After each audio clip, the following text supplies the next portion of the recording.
உலகெங்கும் வாழும் அன்பு தமிழ் நெஞ்சங்களுக்கு இனிய மாலை வணக்கம். இந்த பதிவு எதற்காக அப்படின்னா ரொம்ப மிக மிக முக்கியமான பதிவு. எதற்காக அப்படின்னா இந்த சூழலில் இன்னைக்கு தேவையான ஒரு பதிவு என்ன அப்படின்னா, இந்தியாவில் அளவுக்கு அதிகமாக சோளம் இறக்குமதி பண்ண போகிறாங்க. இனிமேட்டு அடுத்தது இந்த சோளம் இறக்குமதி பண்ணுறதுக்கான ஒப்பந்தம் பண்ணியிருக்கிறாங்க அமெரிக்காவோட. இந்த அமெரிக்காவில் வட அமெரிக்காவில் உற்பத்தி ஆகக்கூடிய இந்த சோளம் அந்த நாட்டில் எதற்காக இதை பயன்படுத்துகிறாங்க அப்படின்னு சொல்லி கேட்டிங்கன்னா, கால்நடை தீவனமாக பயன்படுத்துகிறாங்க. First point. செகண்ட் பாயிண்ட் என்னன்னு கேட்டிங்கன்னா, பசைகள் தயாரிக்கிறதுக்கு ஒட்டுறதுக்கு இந்த பொருளை பயன்படுத்துகிறாங்க. இதுக்கு மட்டும்தான் அதிகமாக பயன்படுத்துகிறாங்க. இந்த மக்காச்சோளத்தை நம்ம விரும்பி சாப்பிடக்கூடிய ஸ்டார் ஹோட்டல்லையோ அல்லது ஸ்நாக்ஸாக குழந்தைங்க சாப்பிடக்கூடிய ஸ்வீட் கார்ன் அப்படின்றதா தான் பார்ப்பாங்க. ஆனால் இது ஸ்வீட் கார்ன் அப்படின்னு சொல்லக்கூடிய ஒரு உணவுப் பொருள் அல்ல. நல்லா தெரிஞ்சுக்கங்க. குழந்தைகள் இதை பார்த்துக்கிட்டு இருக்கீங்கன்னா தயவு செய்து இனிமேட்டு இதை சாப்பிடாதீங்க. காரணம் என்ன அப்படின்னு சொல்லி கேட்டிங்கன்னா, இதுக்குள்ளே எதெல்லாம் விலங்குகள் உயிரினங்கள் இருக்கோ, பாம்பு, பல்லி, தவளை, எல்லாத்தோடைய தேல், எல்லாத்தோடைய உயிரினங்களுடைய மரபணு ஜீன் இதுக்குள்ளே இருக்குது. ஸோ அந்த ஜீன் உள்ளுக்குள்ளே இருக்கிறத சாப்பிடலாமா?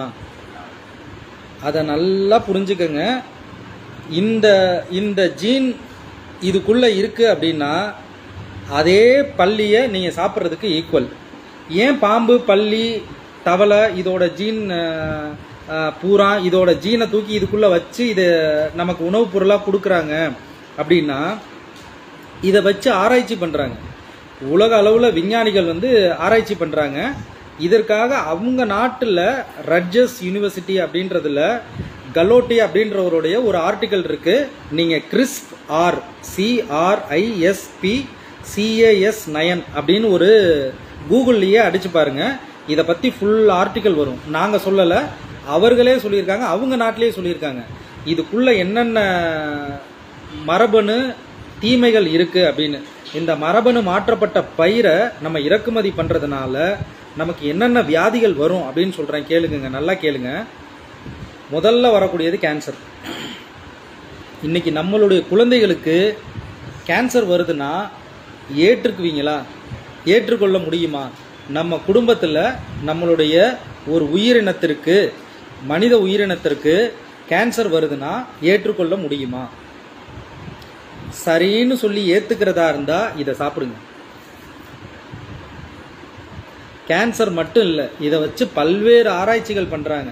குழந்தை இல்லாமல் இருக்கிறதுக்காக அவர்களுக்கு என்னென்னலாம் இதை வச்சு கொடுத்தா டெஸ்ட் பண்ணலாமோ, சமீபத்தில் நடந்த இந்த கொரோனா கோவிட்லையும் அதற்கு சிகிச்சை கொடுக்க முடியுமா அப்படின்னு பார்க்குறாங்க.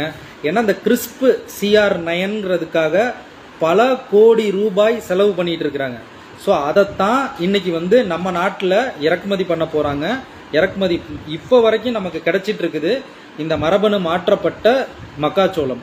ஸோ தயவு செய்து நண்பர்களே, அருமை தமிழ் உறவுகளே, இதை தீயில போட்டு எரிச்சிங்கன்னா கூட இதோட சுவாசம் நம்மளுடைய மண்ணுக்கு தீங்கானது. நல்லா கேட்டுக்குங்க. தீயில போட்டு எரிச்சா கூட இதிலிருந்து வர புகை நம்ம மண்ணுக்கு மட்டும் இல்லை, நம்மளுடைய காற்றுக்கும் பிரபஞ்சத்திற்கும் தீங்கானது. ஸோ அந்த அளவுக்கு இதில் அளவுக்கு அதிகமான ஒரு பாய்சன் இருக்கு. தயவு செய்து மனிதன் வாழணும் அப்படின்னா இதை அங்கீகரிக்காதீங்க. இதோட தீமைகளை எடுத்து சொல்லுங்க, பகிருங்கள். முக்கியமாக உங்களுக்கு மட்டும் இதை எடுத்து பார்த்துட்டு இதை போகாதீங்க.